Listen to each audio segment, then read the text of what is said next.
तो हम सर्वप्रथम आप सभी भक्तों का हार्दिक स्वागत करते हैं इस वैष्णव सदाचार कोर्स में। तो अभी इस कोर्स का ये दूसरी कक्षा है। तो पिछली कक्षा में हमने कुछ चीज़ों को अच्छे से समझा था, तो मैंने पीडीएफ भेजा है प्रवीण? तो वो पीडीएफ में हम उसको फॉलो करते रहेंगे, उसके अनुसार हम पढ़ेंगे। तो हमने पिछली बार क्या सीखा था? आचमन, आचरण आचरण। अच्छा, के लिए ज्ञान की जरूरत पहले हमें किसी भी चीज़ को सीखने के लिए पहले उसका ज्ञान लगता है, तभी वो हम उसको प्रैक्टिकल एप्लीकेशन कर पाएंगे। नहीं तो क्या होगा, अगर हमारे प्रैक्टिकल एप्लीकेशन पता है तब भी हम कुछ ना कुछ मिस कर देंगे अगर हम थ्योरी नहीं पढ़ेंगे। तो पहले थ्योरी अच्छे से समझेंगे, उसके बाद प्रैक्टिकल। तो भक्ति में जो भी चीज़ है वो क्या है? वो प्रैक्टिकल है। कुछ भी चीज़ जो थ्योरेटिकल नहीं है। कि भक्ति में जो भी हमारा भावना है वो हमको व्यक्त करनी है किसके माध्यम से? सेवाओं के माध्यम से। जो हमारा प्राइमरी जो हमारा गोल है वो है भगवान श्री कृष्ण का दासत्व स्वीकार करना ही पड़ेगा, क्योंकि हम हैं ही जीवेर स्वरूप है कृष्ण रे नित्य दास। ये जो है ये प्राइमरी है, सबसे मुख्य चीज़ है। उसके बाद जो सेवाएं होती हैं उसमें ये चीज़ अपने आप आने लगेगी। तो हमने पिछली बार काफ़ी चर्चा की थी। चैतन्य महाप्रभु ने अपने 6 जो उनके शिष्य थे, है ना, षड गोस्वामी गण, उनको बहुत सारी शिक्षाएं दी थी। 4-5 शिक्षाओं के बारे में हमने चर्चा की थी और समझा था कि आप क्या करना है, वृंदावन में जाइए, वहाँ पे लीला स्थलियों का आप खोज करिए और वैष्णव ग्रंथों का आप रचना करिए। उन ग्रंथों में भक्ति कैसे करना है इसके बारे में सब कुछ दिया होना चाहिए। तो विभिन्न विभिन्न ग्रंथों से उन्होंने क्या किया, उनको निकाल के क्या किया, इन ग्रंथों में डाला। तो ये जो हम अभी जहाँ से हम पढ़ रहे हैं ये सब कुछ विभिन्न विभिन्न ग्रंथों से निकालकर एक वैष्णव का आचरण कैसा होना चाहिए, और आचरण के साथ साथ में कुछ चीज़ें होती हैं जो हमें पता होनी चाहिए, ताकि हम उनको कॉन्शियसली पहले, है ना, पहले हम उसको थोड़ा ज़बरदस्ती करना पड़ेगा। तो ज़बरदस्ती कर करके क्या होगा, हमारी आदत बन जाएगी, और आदत बनने के बाद क्या होगा, हमारे स्वभाव में वो चीज़ आ जाएगी। तो वही वैष्णव आचरण है। तो आज हम भाग 2 से प्रारंभ करेंगे। तो भाग 2 इस प्रकार है, मंदिर में पालन किए जाने वाले नियम, पेज संख्या 2। तो मंदिर में पालन किए जाने वाले नियम, तो सबसे पहला नियम है, आप देखेंगे तो क्या है, विनम्रता। प्राचीन काल में राजा महाराजा पालकी में यात्रा करते थे। मंदिर के सबसे महत्वपूर्ण नियम के अनुसार मंदिर में कोई भी पालकी में, वाहन में अथवा पैरों में जूते चप्पल पहनकर प्रवेश ना करें। इसके पीछे उद्देश्य यह है कि हमारी सामर्थ्य, पात्रता अथवा सामाजिक स्थिति कितनी भी श्रेष्ठ क्यों ना हो, हमें अपनी राजसी कृति अर्थात स्वामी अथवा भगवान बनने की प्रवृत्ति का त्याग करना चाहिए। भक्तों के संग में विशेषतः मंदिर में दासानुदास की ही भावना होनी चाहिए। तो सबसे महत्वपूर्ण चीज़ है जो सबसे पहले बताई जा रही है वो क्या है, भावना। जब हम मंदिर के अंदर आते हैं तो हमें कैसे आना चाहिए? भावना तो बाद की बात है, पहले हमको शारीरिक तौर पे दिखाना पड़ेगा। तो हमको क्या करना चाहिए, मंदिर के अंदर, जैसे मंदिर के परिसर में हमको पालकी में नहीं आना चाहिए, है ना। पहले राजा महाराजा होते थे वो पालकी में आते थे, या फिर कोई अपनी मर्सिडीज बेंज भगवान के सामने खड़ी कर दे, वो भी नहीं। और सबसे महत्वपूर्ण नियम है कि वाहन अथवा पैरों में जूते भी नहीं होने चाहिए। तो हम मंदिर के अंदर आते हैं, जैसे ये मंदिर है, तो उसमें पैरों में जूते नहीं होने चाहिए। तो ऐसा क्यों है, इसके पीछे उद्देश्य यह है कि हमारी सामर्थ्य, हम बहुत धनवान हो सकते हैं, बाहर हमारा बहुत प्रभाव हो सकता है, हमारी पात्रता हो सकती है समाज में, है ना, या सामाजिक स्थिति हमारी उन्नत हो सकती है, लेकिन उसका भगवान के मंदिर में कोई भी महत्व नहीं है। हम चाहे कितने भी श्रेष्ठ हों, लेकिन भगवान के मंदिर में क्या है, सबकी स्थिति एक है। यानी कि सब कैसे आएंगे, भगवान का दासत्व स्वीकार करना है हमको इस भाव में नहीं आना है कि मैं बहुत बड़ा आदमी हूँ तो मैं अपनी गाड़ी एकदम भगवान के सामने पार्क करूंगा, है ना।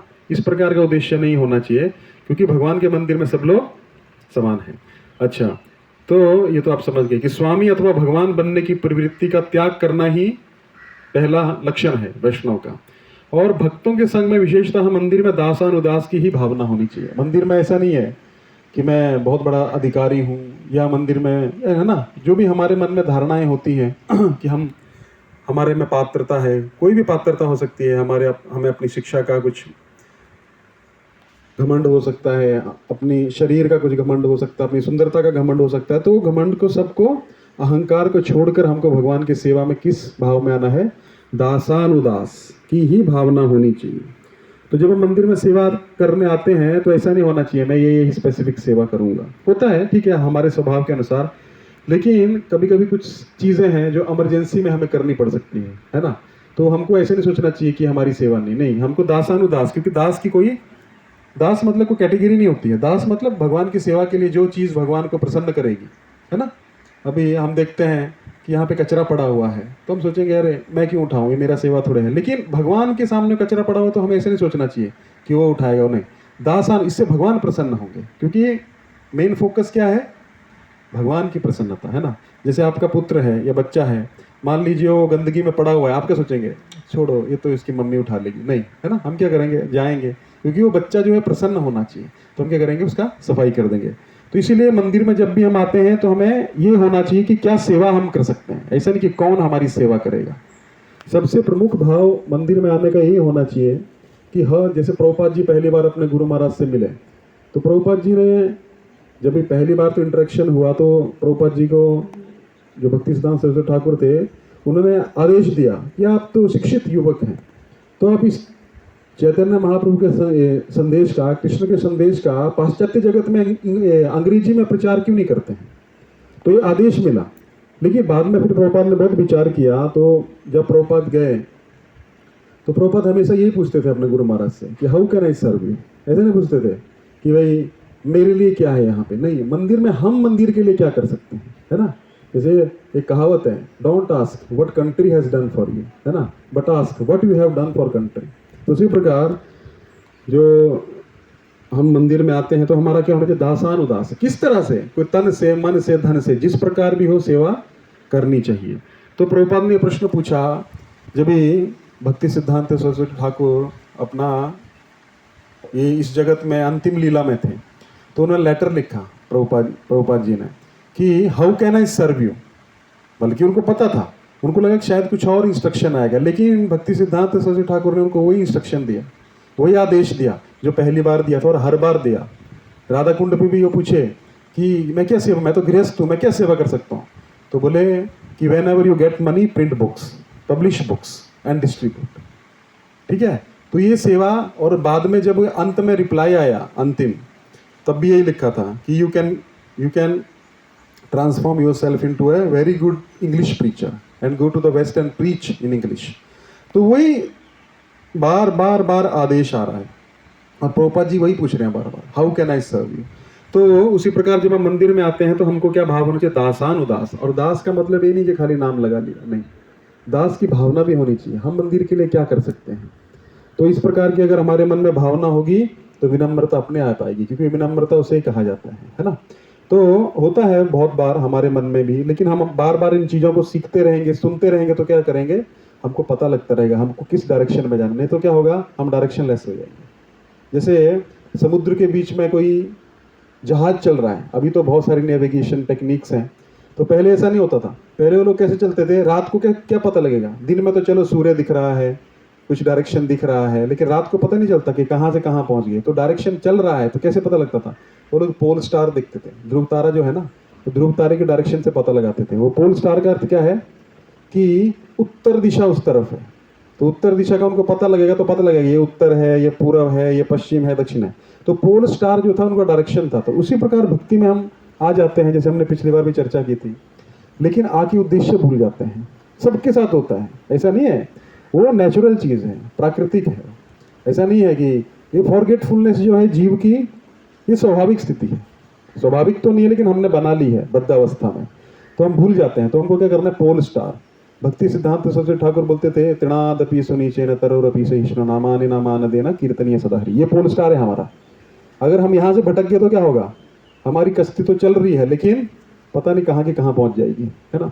तो पोल स्टार है। हमेशा हमको एनालाइज करते रहना चाहिए कि हमारी सेवाएं बढ़ रही है कि नहीं बढ़ रही। देखिए, सेवा करेंगे, आपस में मतभेद होंगे, सब कुछ होगा, फिर भी हमको सेवा नहीं छोड़नी है, क्योंकि ये तो हर जगह है, एक फैमिली के अंदर है ना, तो ये तो चलता ही रहेगा। लेकिन विनम्रता का असली लक्षण क्या है? नहीं, कुछ भी हो। प्रभुपाद जी बोलते हैं, spiritual life is difficult but material life is impossible. Spiritual life है, डिफिकल्ट है, लेकिन फिर भी प्रैक्टिकल है। लेकिन मटेरियल लाइफ इम्पॉसिबल है। अब संसार में बाहर जाएंगे, पहले तो बहुत अच्छा लगे, कितना अच्छा है, लेकिन बाद में जब हालत खराब हो जाती है, क्योंकि माया ऐसे ही करती है। तो हमको दासानुदास का भाव रखना चाहिए, हमेशा हमको याद करते रहना चाहिए, भक्तों का संग करना चाहिए, कुछ भी हो जाए भक्तों का संग कभी नहीं त्यागना चाहिए। तो कुछ दिक्कतें होंगी, वो हो सकता है हमारी कंडीशनिंग के कारण ही हमको दिक्कत दिख रही है, होगी भी सही में, तो हमको भगवान से प्रार्थना करना चाहिए और हमेशा जो भी हो दासानुदास का भाव मंदिर में रखना चाहिए। और हमेशा कभी भी ऐसा नहीं सोचना चाहिए मंदिर में हम हैं तो मैं क्या सेवा कर सकता हूँ, कुछ सेवा नहीं है तो अपनी माला निकालिए और जप करिए, अपने आप भगवान किसी न किसी रूप में सेवा भेज देंगे। या कुछ सेवा खोजिए कि हाँ मैं क्या कर सकता हूँ, कहाँ पे कचरा है, ये मत सोचिए कि हाँ यहाँ पे है तो ये उठाएंगे, नहीं। तो मंदिर में सबसे पहला देखिए, मंदिर में पालन किए जाने वाला नियम क्या है? विनम्रता। तो क्योंकि विनम्र रहेंगे तो अपने आप क्या होगा? सब होगा। अच्छा, तो विनम्रता हो गया। अगला क्या है? ख, प्रणाम पद्धति ही। प्रणाम पद्धति कैसी होनी चाहिए? अच्छा, मंदिर में आप आ गए, है ना, आप ठीक है, पहले मंदिर में आए, अपनी गाड़ी एक जगह पे पार्क की, ऐसा नहीं बीच में लगा दी कहीं पे भी, जहाँ पार्किंग है वहाँ पे लगाई, जूता चप्पल खोला अच्छे से व्यवस्थित तौर पर, ऐसा नहीं कहीं पे भी फेंक फेंक दिया और चले गए, नहीं, व्यवस्थित तौर पर जहाँ पे जगह है वहाँ पे रखा। फिर अपना हाथ पैर आपको धोना है, ठीक है, वो व्यवस्था होती है मंदिर में। तो हाथ पैर धो के फिर मंदिर में आपको आना है। तो मंदिर में आके हमको क्या करना है कि यहाँ पे नहीं लिखा है लेकिन मैं बता देता हूँ, मंदिर में आके हमको मंदिर के गेट पे ही, बाहर ही प्रणाम करना चाहिए। क्या, किसको प्रणाम करना चाहिए? भगवान तो अंदर हैं, हम तो अंदर प्रणाम करेंगे, लेकिन बाहर किसको प्रणाम करना चाहिए? मंदिर में बहुत सारे वैष्णव रहते हैं, है ना, प्रत्यक्ष रूप में भी वैष्णव आपको दिख जाएंगे, या फिर अप्रत्यक्ष रूप से भी बड़े बड़े देवता, है ना, बड़े बड़े भक्त भगवान के दर्शन के लिए आते हैं, वो अप्रत्यक्ष रूप में रहते हैं, हमें दिखते नहीं है। तो जैसे हम मंदिर में प्रवेश करें, हमको तुरंत प्रणाम करना चाहिए। और क्या बोलना चाहिए? वांछा कल्पतरुभ्यश्च कृपा सिंधुभ्य एव च पतितानां पावनेभ्यो वैष्णवेभ्यो नमो नमः। क्योंकि उन वैष्णव को प्रणाम है ना, वो आप सब जानते हैं मंत्र, नहीं तो आगे आएगा वो। तो इस प्रकार फिर वहां पे प्रणाम करके फिर अंदर आना चाहिए। अच्छा, फिर यहाँ पे अभी आ रही है प्रणाम पद्धति। हरि भक्ति विलास में दंडवत प्रणाम करने की प्रक्रिया का वर्णन आता है। दंडवत अथवा अष्टांग प्रणाम, इसको दंडवत भी बोलते हैं, या फिर अष्टांग। 8 अंग हमारे शरीर के क्या होंगे? जमीन को टच करने चाहिए, धरती को, उसको बोलते हैं अष्टांग प्रणाम। सबसे पहले अपने शरीर के 8 अंगों, अभी 8 अंग कौन कौन से हैं ध्यान से सुनिएगा। 2 पैर, 2 घुटने, छाती, 2 हाथ और मस्तक द्वारा अष्टांग प्रणाम किया जाता है। आपके हाथ पूर्ण रूप से मस्तक के आगे होने चाहिए, उन्हें छाती या मस्तक के नीचे ना रखें। देखिए कई लोग प्रणाम करते हैं ऐसे ऐसे करते हैं, है ना, छाती नहीं, ऐसे होना चाहिए पूरा प्रणाम। कई लोग क्या करते हैं, फोन लेके ही प्रणाम कर देते हैं, एक हाथ से फोन चल रहा है और एक हाथ से प्रणाम हो रहा है, नहीं। 8 अंग आपके क्या होने चाहिए? अष्टांग पुराण। 2 पैर आपके जमीन पे टच, घुटने भी जमीन पे टच, छाती भी, और 2 हाथ और मस्तक भी। तो इस प्रकार कितने हो गए? 8 हो गए, इसको बोलते हैं अष्टांग प्रणाम। और ये अगर आपके 8 अच्छे से टच हो रहे हैं, उसका मतलब है अष्टांग पुराण। तो किसी भी हाथ में कोई वस्तु है तो उसको साइड में रख दीजिए, फोन है तो फोन मंदिर में आने से पहले स्विच ऑफ कर दीजिए, या फिर उसको बंद कर दीजिए, जेब में डाल लीजिए या अपने बैग में डाल लीजिए। उसके बाद क्या है, आपको मंदिर के अंदर आना है, वांछा कल्पतरुभ्यश्च करना है, मंदिर के डोर पे, मंदिर के दरवाजे पे ही अंदर आना है। फिर प्रभुपाद जी को प्रणाम करना है ना। तो प्रभुपाद जी को कैसे प्रणाम करना है? हमारा हृदय जो है प्रभुपाद की तरफ या भगवान की तरफ, तो वैष्णव को ऐसे प्रणाम किया जाता है। हृदय किस तरफ होता है? लेफ्ट साइड में होता है ना। तो लेफ्ट साइड आपका प्रभुपाद जी की तरफ होना चाहिए और सामने से ऐसे प्रणाम करना है, उसको बोलते हैं अष्टांग प्रणाम। और 8 अंग जो है शरीर के टच होने चाहिए नीचे, तब वो अष्टांग प्रणाम कहलाएगा। अच्छा, तो पंचांग प्रणाम पहले, अच्छा ये तो हो गया पुरुषों के लिए। अष्टांग प्रणाम किसके लिए है? पुरुषों के लिए। जो स्त्रियां हैं वो पंचांग प्रणाम अर्थात शरीर के 5 अंग, तो उनके 5 ही अंग टच होंगे जमीन को। क्या क्या? 2 घुटने, ठीक है, 2 घुटने, पैर नहीं होंगे, हमारे पैर भी होते हैं।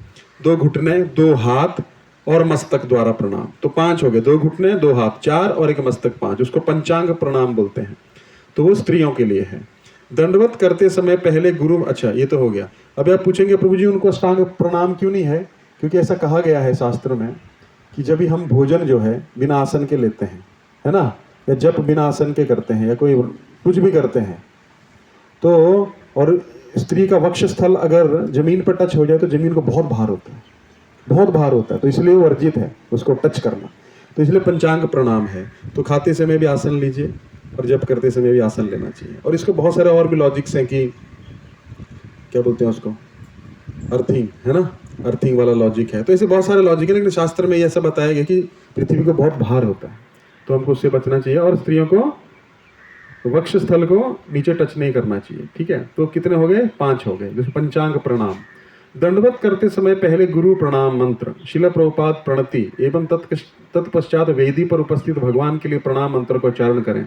तो आपने जैसे मंदिर में आते हैं, सबसे पहले हम किससे सीखते हैं, कुछ वैष्णव प्रणाम करने। हम तो सीधा प्रणाम करते थे, है ना, या हाथ जोड़ के प्रणाम करते थे। लेकिन हम मंदिर में जाते तो हम देखते हैं क्या हो रहा है, कुछ वैष्णव जो है वो ऐसा प्रभुपाद की तरफ ऐसा हृदय रख के ऐसा सीधा प्रणाम कर रहे हैं, एक डंडे की तरह। दंड मतलब डंडा, डंडा कैसे पड़ा होता है, एकदम सपाट, तो वैसे उसको दंडवत प्रणाम कहते हैं। तो हम देख देख के सीख जाते हैं। लेकिन कैसे करना चाहिए वैष्णवों को प्रणाम, या भगवान को, हमारा हृदय भगवान की तरफ होना चाहिए, मतलब लेफ्ट साइड हमारी भगवान की तरफ, और सामने से प्रणाम किया जाता है। तो इसको बोलते हैं दंडवत प्रणाम। और स्त्रियों के लिए वैसे ही है, लेकिन पंचांग प्रणाम है, हृदय प्रभुपाद के प्रति या विग्रहों के प्रति। तो सबसे पहले जो दीक्षित भक्त हैं, उन दीक्षित भक्तों का अपने अपने गुरु का एक मंत्र होता है। तो गुरु प्रणाम मंत्र बोलिए, अगर प्रभुपाद जी को भी कर रहे हैं तो, है ना। पहले गुरु, क्योंकि गुरु परंपरा में हम डायरेक्ट जो है अपने गुरु के पास नहीं जा सकते हैं, या उनके गुरु के पास नहीं जा सकते हैं। तो क्या होता है, एक प्रक्रिया होती है गुरु परंपरा में। पहले हम अपने गुरु को प्रणाम करेंगे, फिर हमारे गुरु जो हैं वो प्रणाम अपने गुरु को अर्पित करेंगे। तो इस प्रकार से वो होता होता लास्ट में भगवान कृष्ण तक पहुंचता है।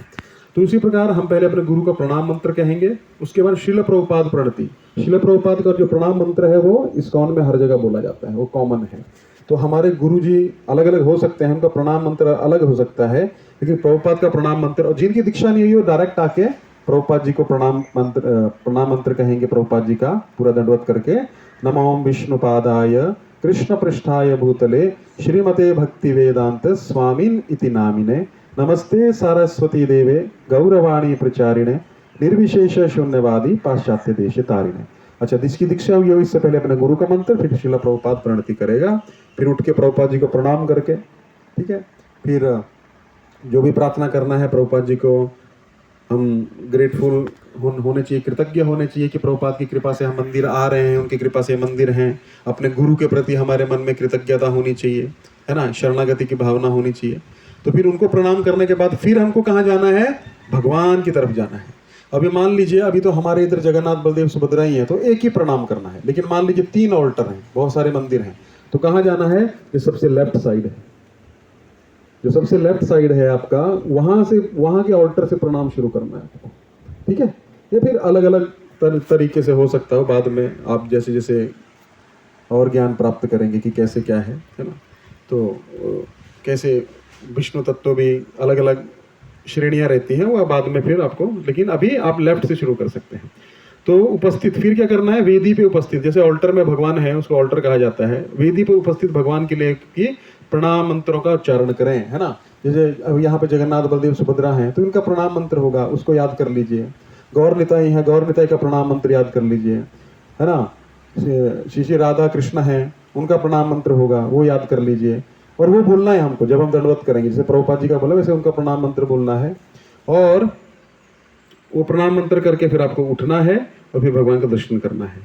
तो प्रातः काल अथवा जब भी मंदिर में जाएं, यदि उस समय भगवान जागे हुए हों तो उन्हें दंडवत प्रणाम करें। जैसे अभी मंदिर खुला हुआ है तो आप आइए, है ना। प्रभुपाद जी का भी अगर बंद है तो, अगर खुला है तो प्रणाम करिए, भगवान का भी खुला हुआ है तो प्रणाम करिए। अगर बंद है तो क्या करना है, ऑल्टर बंद है। शास्त्र में वर्णन है कि जिस समय भगवान विश्राम कर रहे हों अथवा स्नान कर रहे हों, उस समय उन्हें ना तो दंडवत करना चाहिए और ना ही उनकी प्रदक्षिणा करनी चाहिए। अभी आप आए, आपने देखा प्रभुपाद जी को भी भोग लग रहा है ना। अभी हमारे यहाँ पे तो अभी नहीं है, लेकिन भविष्य में होगा। प्रभुपाद जी का ऑल्टर बंद है, पर्दा लगा हुआ है, प्रभुपाद जी रेस्ट कर रहे हैं, है ना। या भगवान का भी ऑल्टर बंद है तो भोग लग रहा है, या श्रृंगार हो रहा है, या फिर कुछ विश्राम कर रहे हैं भगवान, तो हमको उस समय प्रणाम नहीं करना है। हमको आना है, बाहर वांछा कल्पतरुभ्यश्च करके आके चुपचाप ऐसे मन में ही करके बैठ जाना है अगर बैठना चाहते हैं तो। और ना तो प्रदक्षिणा करनी चाहिए, तो क्योंकि ऐसा वर्णन आता है कि भगवान जो है रेस्ट कर रहे हैं, भक्त कोई आता प्रणाम करता है तो देखने लग पड़ते हैं, तो भगवान को क्या होगा, बाधा पहुंचेगी ना उनके विश्राम में। तो इसलिए क्या करना चाहिए, जब मंदिर बंद हो तो प्रणाम नहीं करना चाहिए, क्योंकि भगवान अभी आराम कर रहे हैं या खा रहे हैं। अभी आपके घर पे कोई आ जाए, आप खा रहे हैं और आपको प्रणाम करे तो आप भी ऐसे हो जाएंगे ना, भाई मैं क्या करूं, है ना। या नहा रहे हैं, नहाते नहाते कोई आया और प्रणाम कर दिया तो आप क्या करेंगे, असुविधा हो जाएगी ना, अब क्या करूं मैं। तो उसी प्रकार हमको भगवान को अगर ये सब चीजें हैं, और प्रदक्षिणा भी नहीं करनी चाहिए। आप सो रहे हैं तो भगवान ऐसे देखते हैं, एक्चुअली जब हम प्रदक्षिणा करते हैं तो भगवान देखते हैं, अरे कौन मेरी प्रदक्षिणा कर रहा है। तो हमको भगवान की विश्राम में बाधा उत्पन्न नहीं करनी है, विघ्न उत्पन्न नहीं करना है। तो हमें क्या करना है, उनकी प्रदक्षिणा भी नहीं करनी, कुछ नहीं करना चाहिए, ठीक है।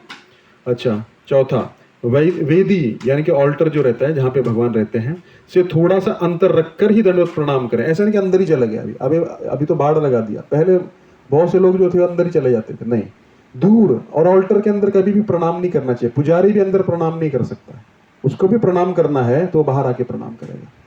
वो अंदर भगवान का पूरा सफाई करेगा सब, लेकिन प्रणाम नहीं कर सकता अंदर ऑल्टर के अंदर, वो भी बाहर आके प्रणाम करना है उनको। तो वेदी में क्या होना चाहिए, गर्भगृह में दोनों हाथ जोड़कर मन में प्रणाम मंत्र महामंत्र का उच्चारण करें। अगर वेदी के अंदर वो प्रणाम कर भी रहा है पुजारी के लिए ही, तो उसको हाथ जोड़ के प्रणाम करना, दंडवत नहीं कर सकता, तो दंडवत नहीं करना चाहिए। और अगर दंडवत करना है बाहर आइए, बाहर प्रणाम कर लीजिए। तो ये 4 नियम हो गए, पंचांग प्रणाम और दंडवत प्रणाम आप समझ गए। स्त्रियों के लिए है, रूल वही है सारे, तो स्त्रियों के लिए पंचांग प्रणाम है और पुरुषों के लिए दंडवत प्रणाम है। यहाँ तक कोई समस्या क्लियर? जैसे माता जी हैं तो वो सफाई करती हैं क्या? नहीं, ऑल्टर के अंदर माताएं नहीं जा सकती, नहीं जा सकती। कहीं कहीं पे किन्हीं किन्हीं मंदिरों में, अगर मतलब विदेश में कोई नहीं है पुजारी तो वो लोग करती हैं, लेकिन उसके बहुत सारे नियम रहते हैं। लेकिन भारत में ये नियम नहीं है, फिलहाल तो नहीं है। अच्छा, ठीक है यहाँ तक, क्योंकि अगला सेक्शन अलग चल पड़ेगा, इसलिए यहाँ तक किसी का कुछ प्रश्न नहीं है ना। पंचांग प्रणाम, दंडवत प्रणाम समझ गए सारे, है ना। तो ये हमारे जीवन में देखिए याद करने का एक ही तरीका है, आचरण में लाना, तो याद हो जाएगा। अगर आप सोचेंगे रट्टा मार लेंगे तो नहीं होगा, आप करना शुरू कर दीजिए। प्रदक्षिणा क्या है? प्रदक्षिणा 4 परिक्रमा भगवान का करते हैं ना, अभी करेंगे, हम भी बनाएंगे मार्ग थोड़े दिनों में। तो प्रदक्षिणा करते हैं भगवान का, 4 प्रदक्षिणा होगा, जैसे तुलसी जी का करते हैं ना। लेफ्ट से जाते हैं, हाँ वो भी, हाँ वो ऐसा होता है, लेफ्ट से राइट की ओर जाते हाँ वो लेफ्ट से राइट, क्लॉकवाइज होगा, क्लॉक कैसे चलती है, हैं। हाँ, लेफ्ट से राइट, ठीक है। अच्छा, तो यहाँ तक आपको समझ आ गया कि प्रणाम कैसे करना चाहिए, क्या क्या नियम है मंदिर के अंदर। तो ये आप पढ़ के इसको आचरण में ले आइए। जैसे मंदिर में आते हैं, हाँ हमको अपनी गाड़ी अच्छे से पार्क करनी है, फिर हाथ जूता चप्पल जो है अच्छी जगह उतारना है, औरों को भी सिखाइए। अभी हर आदमी क्लास में नहीं आ सकता है, तो वैष्णव के आचरण से ही, कोई और है तो आप बताइए, देखिए आप अच्छे से जूता चप्पल खोलिए, है ना, तो खोलेगा। फिर हाथ पैर धोने का व्यवस्था भी थोड़े दिनों में हम करेंगे, या पानी तो रहता ही उधर, आप जाइए हाथ पैर धो के आइए। फिर वहाँ पे दरवाजे पे दंडवत प्रणाम करके, है ना, जैसे पंचांग प्रणाम होता है, माताओं की तरह वांछाकल्पतरुभ्यश्च कर सकते हैं, दंडवत कर सकते हैं तो भी अच्छा है। तो वांछाकल्पतरुभ्यश्च करके सब वैष्णव को प्रणाम करके मंदिर के अंदर आइए। अगर ऑल्टर खुले हैं, प्रभुपाद जी भी जाग रहे हैं, या प्रभुपाद जी हैं, या भोग नहीं लग रहा है तो प्रणाम करना है। अगर भोग लग रहा है चुपचाप वहीं पे प्रणाम करके कोने में आप जप कर सकते हैं, आपकी जो सेवा है वो कर सकते हैं। अच्छा, तो ये हो गया, तो ये आचरण में हमने डाल लिया, हम सीख गए ये, ठीक है। उसके बाद वैष्णव आदर सबसे महत्वपूर्ण चीज है, यहाँ पे एक सबको सीखना चाहिए, क्योंकि वैष्णव आदर एक ऐसी चीज है कि वो नहीं करेंगे तो क्या होगा, जीवन में बहुत समस्या रहेगा, बहुत समस्या। वैष्णव आदर, बृहद नारदीय पुराण में उल्लेख है कि कुछ विशेष परिस्थितियों में हमें वैष्णवों को दंडवत अर्पित नहीं करना चाहिए। वैसे तो क्या होना चाहिए, हम किसी भी वैष्णव को देखते हैं, खाली मंदिर के अंदर ही नहीं, किसी भी वैष्णव को देखते हैं तो एक आचरण होता है कि हम किसी वैष्णव को झुक के पूरा पंचांग प्रणाम करते हैं। वांछाकल्पतरुभ्यश्च कृपा सिंधुभ्येव च पतितानां पावनेभ्यो वैष्णवेभ्यो नमो नमः। चाहे वो कोई भी दीक्षित वैष्णव हो तो पक्का ही करना चाहिए, अदीक्षित भी है वो कर रहा है तो हमें भी करना चाहिए। लेकिन दीक्षित वैष्णव को प्रणाम करने की पद्धति है, मंदिर में हम जैसे अंदर आते हैं तो खाली ऐसे नहीं आ जाना चाहिए, ये अपराध है। कोई भी वैष्णव दिखता है उसको स्माइल करना चाहिए, और वो नहीं बोल रहा लेकिन आप हरे कृष्णा करिए, उसको प्रणाम करिए, दोनों हाथ जोड़िए, एक कल्चर होता है वैष्णवों का। उससे ही भक्ति बढ़ेगी। तो इसमें थोड़ा मोटा मोटा बताया है, मैं थोड़ा डिटेल में बताता हूँ, है ना। अर्पित नहीं करना चाहिए, क्या, प्रणाम। कब नहीं करना चाहिए वैष्णव को? जब वो स्नान कर रहे हो। अभी मान लीजिए प्रभु जी स्नान कर रहे हैं और आप आए और दंडवत प्रणाम कर दिया, प्रभु जी कैसे दंडवत प्रणाम करेंगे? आपने उनको ऐसी परिस्थिति में डाल दिया, है ना। तो हमको थोड़ा दिमाग का भी प्रयोग करना है, बुद्धि का प्रयोग करना है कि किस स्थिति में करना है, किस में नहीं करना है। अब वो खा रहे हैं तो भी नहीं करना चाहिए, है ना, क्योंकि डिस्टर्ब हो जाएगा। जो स्थिति भगवान की है वही वैष्णवों पे भी वही वाली लागू होती है। भगवान रेस्ट कर रहे हैं, स्नान कर रहे हैं, श्रृंगार कर रहे हैं, तो हमको भी उनको प्रणाम नहीं करने, वैसे वैष्णव पे वो लागू हो जाती है। और फूल तोड़ रहे हो, अब फूल तोड़ रहे हैं प्रभु जी वहां पे सेवा कर रहे हैं, लेकिन आप आए प्रणाम कर दिया। फूल तोड़ते भगवान की सेवा में वो कैसे प्रणाम करेंगे, है ना। तो भगवान की सेवा चल रही है, तो फूल तोड़ रहे हो तब भी प्रणाम नहीं करना चाहिए। या पानी ला रहे हो, अभी बाल्टी भर के ला रहे हैं, प्रणाम कर दिए, तो क्या करेंगे वो? अब उनको लगेगा मैं क्या करूं, है ना। तो या तो बाल्टी गिर जाएगी या वो गिर जाएंगे, है ना। तो हमको ऐसी परिस्थितियों में नहीं करना चाहिए। या प्रसाद ग्रहण कर रहे हैं वो, तो ये तो कॉमन सेंस होती है। तो ये वैष्णव का आचरण है। तो कोई भी आता है वैष्णव, आप देखिए कभी कभी स्थिति ऐसे कीचड़ है तो दंडवत प्रणाम करने का कोई साधन नहीं है, तो मन में हरे कृष्णा, मन में नहीं, जोर से बोलना है और स्वागत करना है उस वैष्णव का, स्माइल करना चाहिए। ऐसा ऐसा कहा जाता है शास्त्रों में, हम किसी वैष्णव को देख के स्माइल नहीं करते तो अपराध होता है। एक बार रूप गोस्वामी ऐसे बैठे हुए थे। अब रूप गोस्वामी तो रूप मंजरी हैं, है ना, चैतन्य लीला में वो आए हैं चैतन्य महाप्रभु का कार्य करने। तो वो बैठे हैं, तो बैठे बैठे एकदम सुंदर दृश्य चल रहा है। क्या चल रहा है? जैसे टीवी स्क्रीन चलता है ना, वैसे चल रहा है। सुंदर लीला का दर्शन कर रहे हैं। कृष्ण और राधा रानी खड़े हैं और राधा रानी एक फूल के लिए कृष्ण को बोल रही है कि मुझे एक फूल उतार के दीजिए। तो कृष्ण क्या करते हैं, और डाली है ऊपर, वो डाली पे फूल है, ऐसा डाली खींचते हैं, डाली खींचते हैं और राधा रानी को बोलते हैं आप ये डाली पकड़ो, है ना, और ये फूल ले लो। राधा रानी डाली पकड़ती है और फूल निकालने लगती है, इतने में कृष्ण डाली छोड़ देते हैं और राधा रानी ऐसे ऊपर चली जाती है डाली के साथ। तो अभी रूप गोस्वामी वो देख रहे हैं और हंसी आ गई उनको, है ना, हंसी आ गई। इतने में एक वैष्णव था, वो सामने से लंगड़ा था वो वैष्णव, तो वो जा रहा है ऐसे, है ना, भाई थोड़ा लंगड़े लोग अलग तरीके से चलते हैं ना। तो रूप गोस्वामी हंसे, तो उस लंगड़े ने देखा ये क्यों हंस रहे हैं, जो वैष्णव था। तो उनको लगा ये किस पे हंस रहे हैं, हम पे हंस रहे हैं। ये अपने आप को इतने बड़े साधु हैं लेकिन हम पे हंसे, तुरंत तो रुष्ट हो गए। इतने में लीला जो थी वो ब्लैक हो गई, सिग्नल आना बंद, है ना। और रूप गोस्वामी तुरंत उठ गए। अभी इतना अच्छा लीला चल रहा था, क्या हुआ, लीला बंद क्यों हो गई? तो समझ गए कुछ तो गड़बड़ हुई है ना। लेकिन वो बहुत विचलित हो गए, अभी ध्यान लगा रहे हैं, लीला का स्मरण ही नहीं हो रहा है। ऐसे तड़प रहे जैसे मछली जल बिना तड़पती है। क्या करें। इतने में सनातन गोस्वामी आते हैं। सनातन गोस्वामी उनके बड़े भाई हैं। तो सनातन गोस्वामी पूछते हैं क्या हुआ रूप, आप तो बहुत विचलित लग रहे हैं। बोले क्या करें भैया, है ना, सनातन गोस्वामी जी क्या करें, हमको लीला का दर्शन ही नहीं हो रहा। बोले क्यों? बोले ऐसा हो गया, ऐसा हम लीला देख रहे थे, हम हंसे। सनातन गोस्वामी तुरंत समझ गए कुछ तो अपराध हुआ है तुमसे। बोले अभी कैसे पता लगेगा, मेरी तो आंखें बंद थी, अभी इतना बड़ा वृंदावन है, कैसे पता लगेगा किसका अपराध हुआ है। बोला आप एक काम करिए, एक फीस्ट ऑर्गेनाइज करिए, है ना, उसमें सब वैष्णव को बुलाइए पर्सनली जाके, और जो नहीं आए समझ जाओ उसका अपराध हो गया। तो वो जो लंगड़े वैष्णव थे वो सोचे अरे हम पे हंसा था, अभी फीस्ट खिलाएगा, हम जाएंगे ही नहीं। सारे वृंदावन के ब्रजवासी आए, सारे साधु संत आए, लेकिन वो नहीं आए। तो उनको तुरंत पता लग गया किसका अपराध हुआ। तो गए तुरंत उनके चरणों में गिर गए। बोले अरे हमारा ऐसा इरादा नहीं था, हम ऐसे ऐसे लीला का दर्शन कर रहे थे, हंसे थे ऐसा। बोले अच्छा ऐसा था, हाँ हमको तो लगा आप हम पे हंसे, अभी वो अपराध भी नहीं किए, है ना, वो अपराध थोड़े किया। रूप गोस्वामी को क्या पता है कि अपराध किया है, लेकिन फिर भी अपराध हो गया। हालांकि रूप गोस्वामी अपराध कर नहीं सकते, लेकिन उनकी लीला से भगवान हमको दिखा रहे हैं क्या। तो हम तो जानबूझ के कितना करते हैं, है ना।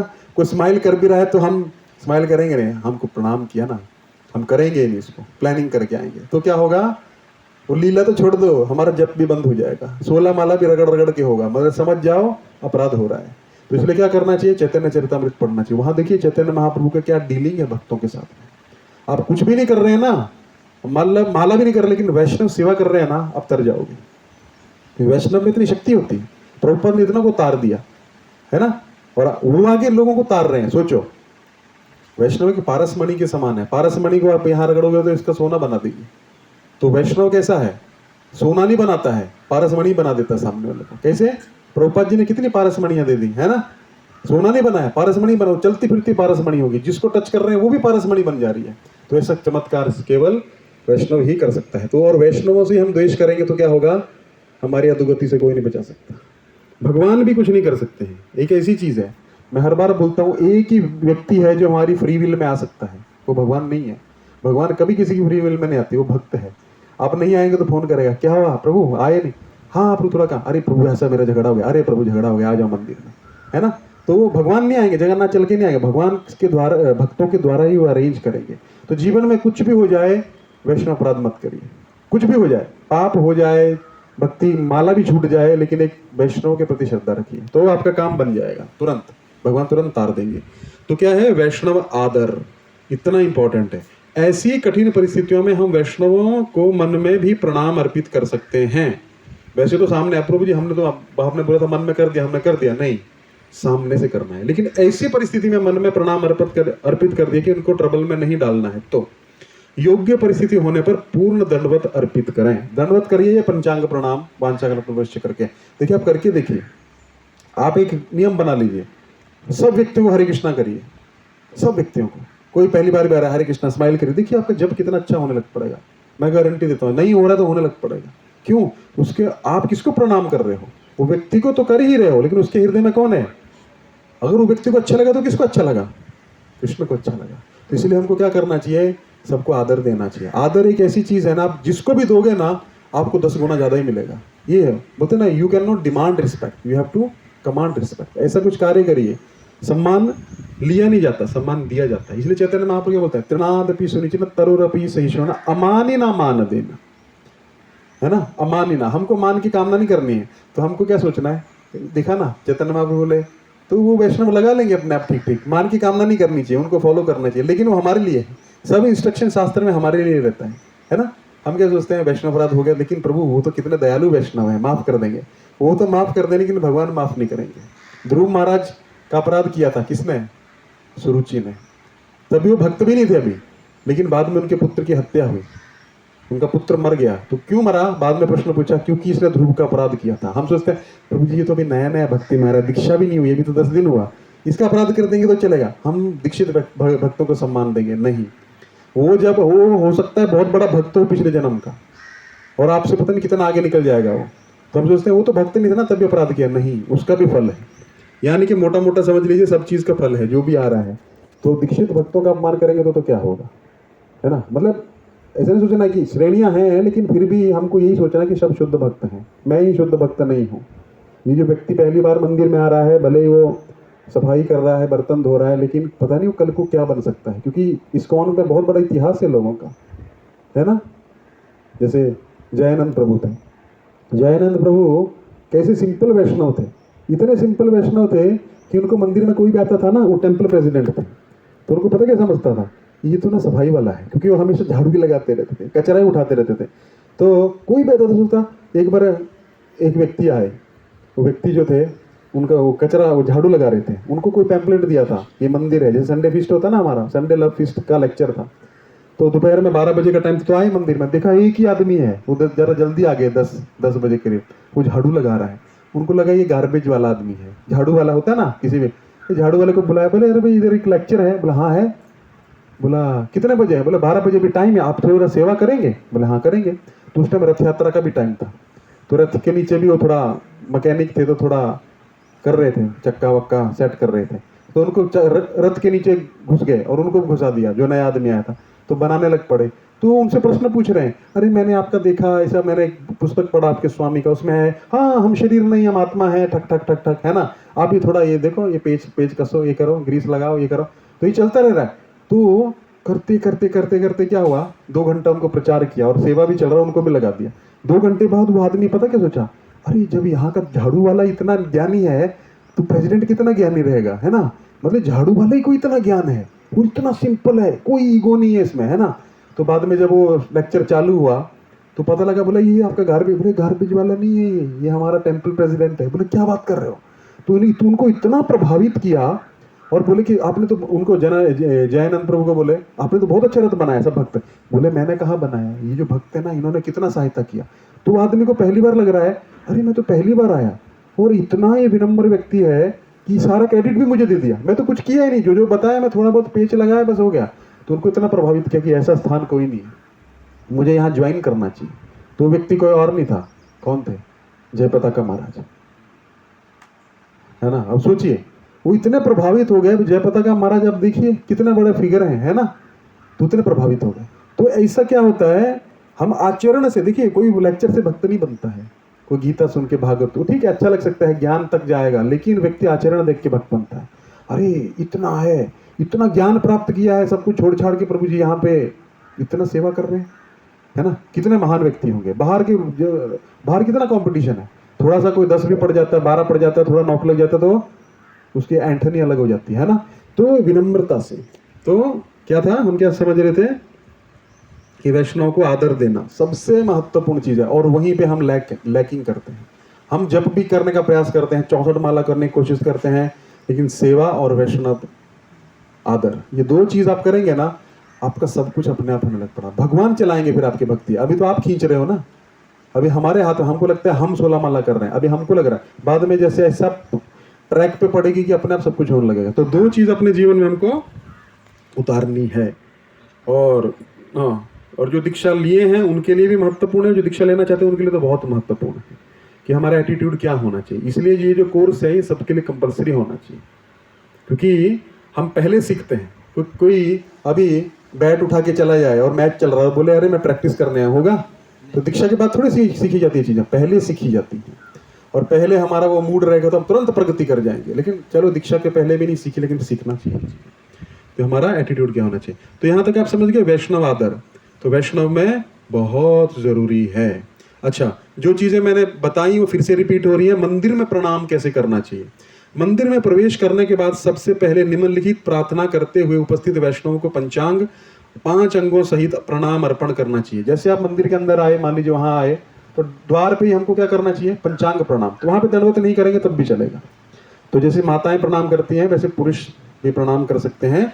वांछा कल्पतरुभ्यश्च कृपा सिंधुभ्य एव च पतितानां पावनेभ्यो वैष्णवेभ्यो नमो नमः। ये PDF मैंने आपको भेजा है, तो वहां से आप देख लीजिएगा। तो इसका अर्थ क्या हुआ, मैं भगवत भक्त वैष्णव को सादर प्रणाम करता हूं, जो कल्प वृक्ष के समान प्रत्येक की इच्छा पूर्ण करते हैं, जो दया के सागर हैं एवं पतितों का उद्धार करते हैं। इसका अर्थ यह है। तो आप बोलेंगे प्रभु जी तो कोई है ही नहीं मंदिर में। मंदिर में वैष्णव रहते हैं अप्रत्यक्ष रूप से, इंद्र चंद्र वरुण। कभी कभी भगवान का दर्शन करने आते हैं, कभी कभी नहीं, डेली आते हैं, हमको दिखते नहीं है। एक बार प्रभुपाद जी अमेरिका में लेक्चर दे रहे थे, खाली 4 लोग बैठे थे। तो प्रभुपाद जी बोले पीछे चटाई डालो, या भक्ति सिद्धांत सरस्वती ठाकुर बोले ऐसा, चटाई वाला। तो हाँ, भक्ति सिद्धांत सरस्वती ठाकुर लेक्चर दे रहे थे, तो खाली 4 आदमी का चटाई बिछाया। बोले पीछे क्यों नहीं डाला, महाराज कोई है ही नहीं। अरे तुमको दिखता नहीं है, सूर्य चंद्र वरुण ब्रह्मा जी सब बैठे हुए हैं पीछे, उनके लिए चटाई डालो। तो जहाँ पे भी कथा होती है वहाँ पे वो लोग आते हैं। और प्रभुपाद जी भी एक बार लेक्चर दे रहे थे फॉरेन में, और लेक्चर के बाद प्रभुपाद जी अपने शिष्य को बोलते हैं हैव यू सीन नारद मुनि हैड कम। तो उनको लगा ऐसे प्रभुपाद जी भाव विभोर होकर बोल रहे हैं, लेकिन प्रभुपाद जी देख सकते हैं कि नारद मुनि आए हैं, हनुमान जी आते हैं, जहाँ जहाँ कथा होता है रामचंद्र का, भगवान का, है ना। तो वो वैष्णव जो है मंदिर के अंदर रहते हैं, हमको दिखते नहीं है। उन वैष्णवों को सबको प्रणाम किया जाता है। बहुत सारे ऋषि मुनि अलग अलग जगह से आते हैं, चलो आज दमन में जगन्नाथ जी का दर्शन लेके आते हैं, है ना। तो वो रहते हैं, तो हमको ऐसे नहीं सोचना कोई नहीं है, तो नहीं, वहाँ पे हैं। तो हमको उनको क्या क्या करना चाहिए, प्रणाम करना चाहिए। ठीक है, ये प्रणाम हो गया। फिर से रिपीट कर रहे हैं हम लोग। तत्पश्चात श्रील प्रभुपाद को अपने बाएं अंग की ओर रखते हुए, मतलब हृदय याद रखिए, दाएं बाएं भूल जाते हैं तो, है ना। तो हृदय की तरफ प्रभुपाद जी होने चाहिए, ठीक है। और रखते हुए दंडवत प्रणाम करें। फिर दंडवत प्रणाम करना है आपको। दंडवत तो समझ गए ना, 8 अंग मैंने बताया, अष्टांग, लेकिन डंडे की तरह आपको पड़ जाना है। और 8 अंग, 2 पैर, 2 घुटने, आपकी छाती, आपका मस्तक और 2 हाथ, 8। आपका क्या होना चाहिए, टच होना चाहिए जमीन को। ऐसे नहीं कि एक हाथ से फोन चल रहा है और एक हाथ से प्रणाम हो रहा है, एक हाथ से जप चल रहा है, नहीं। जप कर रहे हैं तो पहले रुक लिए, वो माला कंप्लीट कर लीजिए, फिर प्रभुपाद को प्रणाम करिए, है ना। या फिर हाथ जो है छाती के नीचे दबा डाले, नहीं, पूरा 8 अंग आपको जमीन पे टच करना है।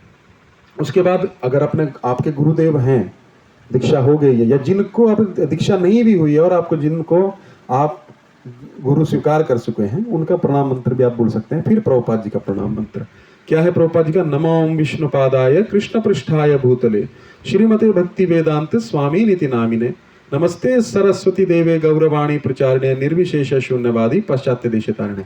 अभी बहुत से लोगों को इसका अर्थ ही पता नहीं होता कि नमो विष्णुपाद तो रट्टा मार लिया है ना, दीक्षा भी हो गया है, लेकिन इसका अर्थ क्या है, अपने गुरु महाराज के मंत्र का भी पता नहीं होता। बहुत से लोग को रट्टा मार लिया, कल दीक्षा हो गया, खत्म।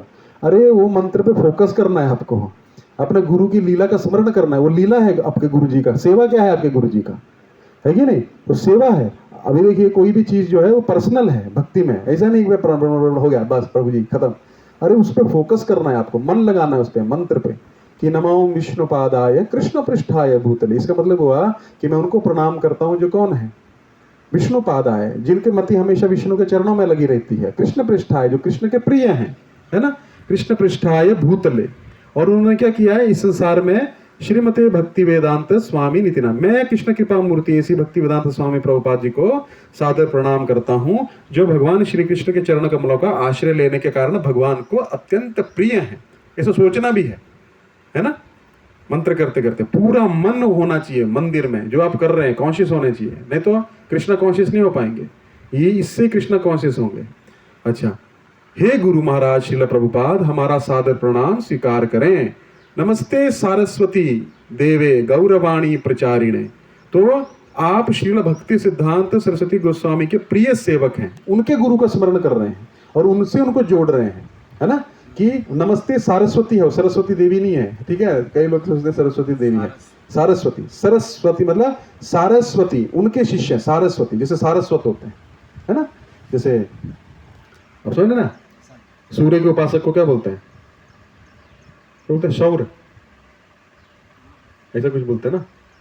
हाँ, तो उसी प्रकार सरस्वती के जो शिष्य हैं भक्ति सिद्धांत सारस्वती देवी गौरवाणी प्रचारिणे, जिन्होंने क्या किया है पूरे संसार में, किसकी वाणी का प्रचार किया है, गौर कौन, गौरांग महाप्रभु, चैतन्य महाप्रभु, जिन्होंने, अभी ये उनकी विशेषता बताई जा रही है। पहले तो हमने प्रणाम अर्पित किया अपना प्रभुपाद जी के लिए, जो कृष्ण के प्रिय हैं, कृष्ण के चरणों में जिनकी रति है, और फिर उनके कार्य बताने हैं, है ना। नमस्ते सारस्वती देवे गौरवाणी प्रचारिणे, उन्होंने क्या किया है पूरे संसार में श्री चैतन्य महाप्रभु की वाणी का प्रचार किया है। और किन किन को उद्धार किया, निर्विशेष, निर्विशेष जो बोलता है कुछ भी विशेष नहीं है, सब कुछ एक है, मायावादी लोगों का सब कुछ एक है ना। टॉयलेट में जो हम करते हैं वो भी एक है, और खीर भी एक है, हलवा भी एक है, ऐसा हो सकता है नहीं, उनका भी उद्धार किया। निर्विशेष शून्यवादी, शून्यवादी मतलब सब कुछ शून्य से आया है, शून्य में ही चला जाएगा, वाइडिज्म, बौद्ध वाइडिज्म, शून्यता, उनका भी उद्धार किया है कृष्ण भक्ति देके। और पाश्चात्य देश है तारिण है, और कहाँ गए थे, पश्चिम देश में, पाश्चात्य पश्चिम की तरफ गए और उनके देश में जाके उनका उद्धार किया। इतना रस, इतनी लीला है इसके अंदर, तुरंत आपका प्रभुपाद जी का स्मरण होगा, उनकी लीला का स्मरण होना चालू हो जाएगा, होगा नहीं, कोई इंसिडेंट याद आ जाएगा, प्रभुपाद के कीर्तन याद आ जाएगा, अंग्रेज शिष्यों के साथ प्रभुपाद जी नाच रहे, तुरंत तो हो गया ना लीला का स्मरण, हो गया आप कृष्णा कॉन्शियस। लेकिन अभी क्या नवा हो गया, बस उठो, अभी प्रसाद की तरह वो ढूंढना है ना, ऐसा नहीं है। कृष्णा कॉन्शियसनेस का अर्थ है कि यू शुड बी कॉन्शियस। जब आप मंदिर के अंदर आ गए तो विचार वांछा कल्पतरुभ्यश्च, ऐसा नहीं, वहां पे क्या है, मैं उन वैष्णव को प्रणाम करता हूँ जो वांछा के सब वांछाओं को कल्पतरु के समान पूर्ण कर सकते हैं। तो उनका भाई कोई वैष्णव दिख भी नहीं रहा, फिर भी आपको याद आएगा ब्रह्मा, चंद्र, सूर्य, शिव सब हो सकते हैं भाई, यहाँ पे दिव्यता आ जाएगी तुरंत, कॉन्शियस हो गए, फिर अंदर आए, फिर प्रभुपाद जी को, प्रभुपाद फोटो नहीं है वो, प्रभुपाद जी स्वयं बैठे, ऐसा नहीं सोचना ये तो फोटो है क्या देख रहे हैं, नहीं, प्रभुपाद जी स्वयं है वहां पे। प्रभुपाद जी स्वयं होते तो आप कितना कॉन्शियस होते, फोन पे बात करते करते प्रणाम करते हैं, ये कैजुअली प्रणाम करते नहीं, तो वो व्यक्ति स्वयं वहां पे बैठा है। गुरु और भगवान जो है वो उनमें ये सामर्थ्य है, वो कहीं पे भी कैसे भी अपना विस्तार कर सकते हैं, समझ रहे हैं। तो हमको ये देखना कि प्रभुपाद जी वहां पे स्वयं है, हमको बहुत मतलब प्रभुपाद जी बैठे हैं तो हम कुछ भी नहीं कर सकते हैं, हमको वैसे प्रणाम करना चाहिए, ठीक है। अच्छा, फिर प्रभुपाद जी का प्रणाम करके उनकी लीला का स्मरण किया। देखो प्रभुपाद जी ने कितना हम पे उपकार किया है, पाश्चात्य देश में प्रचार किया, निर्विशेष शून्यवादी पाश्चात्य लोगों का उद्धार किया, हमारा उद्धार किया। तो प्रभुपाद के लिए कृतज्ञता की भावना आ जाएगी, उनका दर्शन लीजिए, उनसे सेवा मांगिए, धन्यवाद करिए थोड़ी देर, और ऐसे नहीं प्रणाम करके भाग गए, नहीं, थोड़ी देर रुकना चाहिए, है ना, थोड़ी देर रुकना चाहिए, आदान प्रदान करना चाहिए, प्रभुपाद जी का दर्शन करना चाहिए अच्छे से। तो प्रभुपाद जी आपको देखेंगे, आप प्रभुपाद जी को देखेंगे, आदान प्रदान होगा। अब देखिए बहुत आपको हेल्प करेगा भक्ति में। अच्छा, फिर प्रभुपाद से आज्ञा लेके फिर विग्रहों की तरफ जाना चाहिए। ओके, स्त्रियों को सदैव पंचांग प्रणाम करना चाहिए तथा पुरुषों को दंडवत प्रणाम अर्पित करना चाहिए, इसके बारे में हम बात कर चुके हैं। इसके बाद अर्च विग्रह के निकट जाकर अर्च विग्रह को अपने, वैसे ही जैसे प्रभुपाद के प्रति अपना हृदय किया, वैसे ही भगवान को तरफ भी अपना हृदय करके बाएं अंग की ओर रखकर अष्टांग प्रणाम दंडवत करें। एवं गुरु प्रणाम मंत्र, शिल प्रभुपाद प्रणति, पंचतत्व प्रणाम मंत्र तथा हरे कृष्ण महामंत्र का उच्चारण करें। अच्छा, जैसे आपके गुरुदेव हैं तो जिनका दीक्षा हो गया वो तो जानते हैं, जिनका नहीं हुआ, जब होने वाला होगा या आप जिससे एस्पायर करते हैं अपने गुरुदेव से, उनका प्रणाम मंत्र आपको, आप जिनके अंडर में हैं उनसे ले लीजिए, है ना। तो वो आपको देखेंगे कि आप अभी भले ही काबिल नहीं है लेकिन आप उसके पथ पर हैं, तो आपको मंत्र दे देंगे, तो आप वो मंत्र का भी जप कर सकते, मतलब उच्चारण कर सकते हैं। ओके। फिर चैतन्य महाप्रभु का जो पंचतत्व का जो मंत्र है, पंचतत्व मतलब जो 5 तत्व हैं, कौन कौन से? जय श्री कृष्ण चैतन्य, चैतन्य महाप्रभु, प्रभु नित्यानंद 2, श्री अद्वैत गदाधर, श्री अद्वैत 3, गदाधर 4 और श्रीवास आदि गौर भक्त 5। ठीक है, तो पंचतत्व मतलब 5 लोग हैं ये। कई लोग सोचते हैं पंचतत्व मतलब पृथ्वी जल आकाश, है ना, बहुत से लोग को पता नहीं रहता। मैं एक बार दीक्षित भक्त से पूछ रहा था पंचतत्व मंत्र, हाँ प्रभु जी वही भूमि रपवानुलो वायु खम मन बुद्धि नहीं, वो पंचतत्व मंत्र नहीं। मैंने कहा पंचतत्व मंत्र नहीं पता आपको? पंचतत्व प्रभु जी ये 5 लोग पता है, उनको 5 भी पता नहीं था, श्री कृष्ण चैतन्य प्रभु नित्यानंद। तो ऐसे ट्रेनिंग नहीं होगा तो पता नहीं होता, उनकी गलती नहीं है, हमको ट्रेंड करना चाहिए। तो दमन में बहुत अच्छा है, इतना ट्रेनिंग हो रहा है, इतने बड़े बड़े मंदिरों में ट्रेनिंग नहीं होता, हमको एक्सपीरियंस है 20 साल। तो आप बहुत भाग्यशाली, फिर भी लोग आते नहीं है, फिर भी सोचते हैं हमको सब कुछ आता है। तो विनम्रता पहला लक्षण है ना।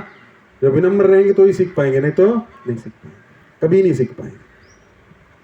तो एक बार एक घड़ा था, घड़े के ऊपर रहता ना कैप उसका है, तो कैप पूछता है घड़े से, देख मैं तेरे साथ 24 घंटे रहता हूँ, तू सबको पानी पिलाता है, मुझे क्यों नहीं पिलाता? तो बोलता क्योंकि तू मेरे सर पे बैठा रहता है ना, पानी पीने के लिए नीचे आना पड़ेगा ना, तो नीचे हमको आना नहीं है, तो नीचे आएंगे तो पानी कैसे पिएंगे? इसलिए जब तक हम सर के ऊपर बैठे रहेंगे गुरु के, तो क्या होगा? गुरु जी कैसे सिखाएंगे? कोई सिखा सकता है? नहीं सिखा सकता। विनम्रता की भावना। और मंदिर में एक और चीज हमने डिस्कस किया, सेवा की भावना। जब भी हम मंदिर में आ गए, या तो कुछ फिजिकल सेवा करिए या कुछ नहीं है तो चुपचाप बैठ के जप करिए। कुछ भी आप कुछ भी बात करेंगे तो बात का कुछ ना कुछ एक उद्देश्य होना चाहिए। ऐसे नहीं कुछ भी, हाँ आजकल हवा अच्छी चल रही, ठीक है थोड़ा बात के बाद, नहीं तो फिर क्या होगा, धीरे धीरे प्रजल्प में जाएगा और आपको पता नहीं लगेगा, प्रजल्प से फिर वो निंदा में जाएगा और वैष्णव निंदा हो जाएगी। हमारे साथ यही होता है, हम शुरू तो ऐसे करते हैं कॉन्शियसली, लेकिन धीरे धीरे धीरे फालतू बोल रहे हैं ना कुछ तो बोलना है, टाइम पास हो नहीं रहा है, तो क्या करेंगे, निंदा में बदल जाएगी। इसलिए मंदिर में आते हैं तो क्या करना चाहिए, कुछ काम नहीं है ना, चुपचाप बैठ के साइड में जप करना चाहिए, या काम ढूंढ लेना चाहिए, सेवा ढूंढ लेनी चाहिए, उसको काम नहीं बोलते, सेवा ढूंढ लेनी चाहिए। How can I serve you, Prabhupada ji ये बोलते ना अपने गुरु महाराज से, and every Vaishnava should ask how can I serve Prabhu ji, या किसी को भी, या सेवा ढूंढ लेनी, कुछ भी नहीं मिल रहा है तो सेवा ढूंढनी चाहिए, सेवा की आतुरता होनी चाहिए। अच्छा, दर्शन लेने के लिए ये हो गया। अच्छा, ये बड़ा महत्वपूर्ण चीज है, अभी देखिए, हरे कृष्ण महामंत्र आपने कर दिया, एक हाथ से प्रणाम करना निषिद्ध है। मैंने बताया फोन करते हुए, है ना, या बात करते हुए। आप सोचिए प्रभुपाद जी वहां पे स्वयं बैठे हुए हैं, और प्रभुपाद जी बैठे हुए, आप प्रभुपाद के सामने कर सकते हो कुछ ऐसा आनाकानी, है ना, नहीं कर सकते ना। प्रभुपाद गुरु महाराज वहां पे स्वयं बैठे हुए हैं। यह सभी को ध्यान रखना चाहिए कि एक हाथ से प्रणाम ना हो। एक हाथ से तभी प्रणाम होगा जब आप जप कर रहे हैं तो माला खत्म करने के बाद आइए, या फिर दंडवत प्रणाम करते समय शरीर पृथ्वी के समानांतर हो एवं दोनों हाथ शरीर के आगे बाहर की दिशा में हो। ऐसा नहीं कि छाती के नीचे दबा दिए या ऐसा कर दिया, पोज बना दिया चिपकली की तरह, ऐसा नहीं, पूरा कैसा होना चाहिए, दंडवत प्रणाम। ठीक है, तो ये शिष्टाचार है। अच्छा, अभी आज थोड़ा सा और कर लेते हैं। इतना सबको समझ में आ गया?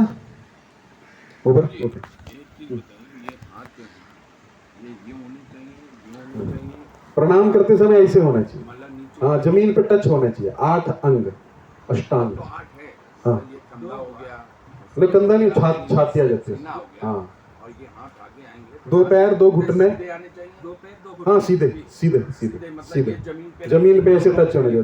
डंडा जैसे कैसे पड़ा होता है, दंड, उसको दंडवत प्रणाम बोलते हैं, ऐसे पड़ जाने तो का। आपका ये भी है कि जो वृक्ष करते हैं आसना, ये पूरा जाता है, ये करके ऐसे नीचे आता है, नहीं हम वैष्णव वैसे नहीं करते, हम दंडवत की तरह गिर जाते मतलब हैं, ये नीचे है। हमने समर्पण कर दिया, है ना। कई लोग ऐसे करते हैं ना वो, लेकिन दोनों हाथ टच करने के तभी अष्टांग होगा ना, ये तो ऐसा हो जाएगा, है ना, ऐसा नहीं, हम लोग ऐसा करते हैं, हाँ 2 पैर 2 घुटने 4, कितना हो गया, 4 हो सीना, मस्तक, हाँ मस्तक सीना 8 हो गया, 2 4 6 है? ऐसा ये जो है ना, हाँ ये तो इधर जैसा रखना चाहिए। कृष्ण है बीच तो ऐसा रखना चाहिए। ऐसा। मतलब ये तुझे अभी आगे इसीलिए हाँ ऐसे। ये तो टच हो रहा है ना। हाँ, ये टच हो रहा है नीचे का अंग ये दोनों टच। मतलब वाटर से कंटेंट्स नहीं है हाँ ठीक। अब तो वो करना समय में ऐसे ही करता है ना, तो ठीक है, और किसी का कुछ प्रश्न? मुझे पूछना तो चाहिए। हाँ हाँ, नहीं नहीं, पूछना चाहिए बिल्कुल। ये सब क्यों करता है पता है आपको? ऐसा कुछ लोग बोलता है कि ऐसा करना चाहिए, उड़ीसा में जाएंगे तो ऐसा करना चाहिए, क्योंकि जगन्नाथ को कृष्ण है, तो कृष्ण का पैर इस तरफ रहते इस तरफ रहते, तो ऐसा टच करना चाहिए। लेकिन इसके बदल सिंपल रखा है कि ये जो ये है ना अंगुली की टच करने की वजह से मेन नहीं है, लेफ्ट एंड राइट ठीक है, तो वैसे बहुत सारे नियम है अलग अलग, लेकिन इस्कॉन में प्रॉपर जैसे बताएं तो हम ऐसे करते हैं। तो ठीक है, और किसी कुछ प्रश्न? तो आज हमने क्या सीखा, कैसे मंदिर में प्रवेश करना चाहिए, कैसे प्रभुपाद जी को प्रणाम करना चाहिए, कैसे विग्रहों को प्रणाम करना चाहिए। अब अगली बार हम सीखेंगे दर्शन कैसे करना चाहिए। दर्शन का भी नियम होता है, ऐसा नहीं कि हाँ ऊपर नहीं। दर्शन ये तो प्रणाम हो गया, फिर उठकर भगवान का दर्शन कैसे करना है, कहाँ से शुरू करना है ना। तो ये हम अगली बार डिटेल में सीखेंगे। तो बहुत बहुत धन्यवाद। हरे कृष्ण।